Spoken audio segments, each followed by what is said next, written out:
يا مرحبا يا مرحبا، ارحبوا ارحبوا على قناتي المتواضعة والمسكينة والذي على قدر حالها.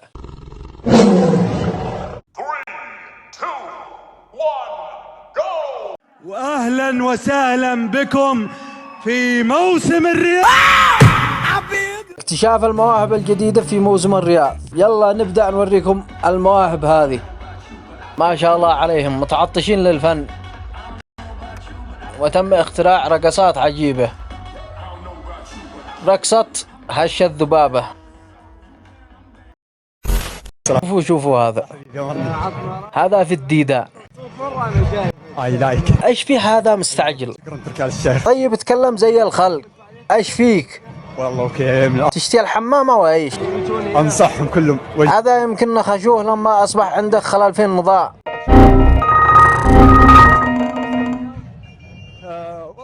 ربش النظام عنده.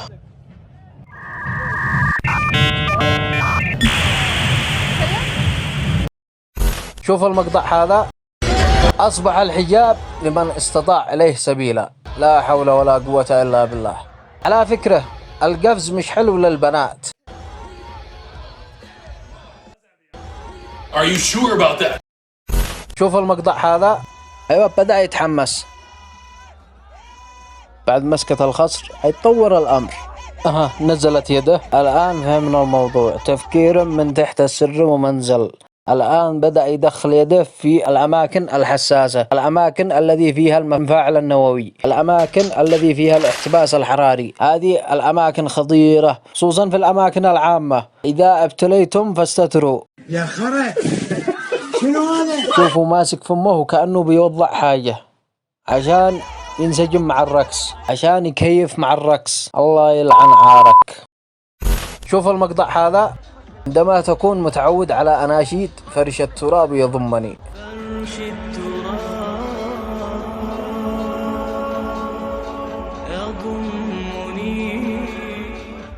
وفجأة تشوف بيتبول يقول كلام غريب، وفي ناس يتقفزوا معاه كلامه.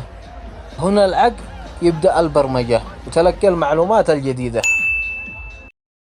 ما عليكم من هذا المقطع، حاولوا بس أجنبيات، لأنه مستحيل المواطنات السعوديات يخرجين هكذا في الشارع. الحكومة هتصيح فوقهن. أصلا الأجانب مسموح لهم يخرجوا في السعودية حتى بالبكيني. Are you serious? لما يسألوك أحفادك إيش قدمت للوطن،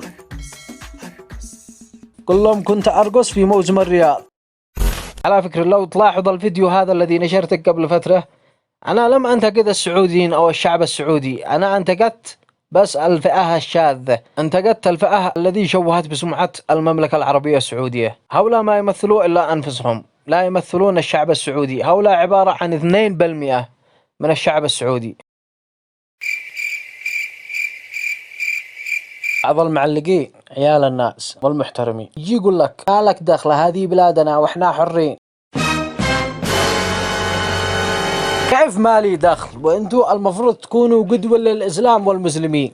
كيف مالي دخل وبلادكم المفروض تكون أظهر بلاد في العالم لأنكم واجهة الإسلام والمسلمين؟ كيف مالي دخل وأنا لما أصلي أتوجه لبيت الله الحرام الذي مكانها في السعودية؟ كيف مالي دخل وأصلا القائمين على بيت الله الحرام هم الذي بيشجعوا على الحفلات الغنائية والرقص والتغريب، أي الاقتداء بالغرب؟ كيف مالي دخل وديننا الإسلامي أمرنا أن صوت المرأة عورة، بينما موسم الرياض بعد العورة؟ وبعدين في كثير من الشرفاء والمحترمين والمحافظين على أنفسهم وأهاليهم مش راضيين بالمسخرة هذا. مساء الخير يا ليال، ايش رايك على موسم الرياض؟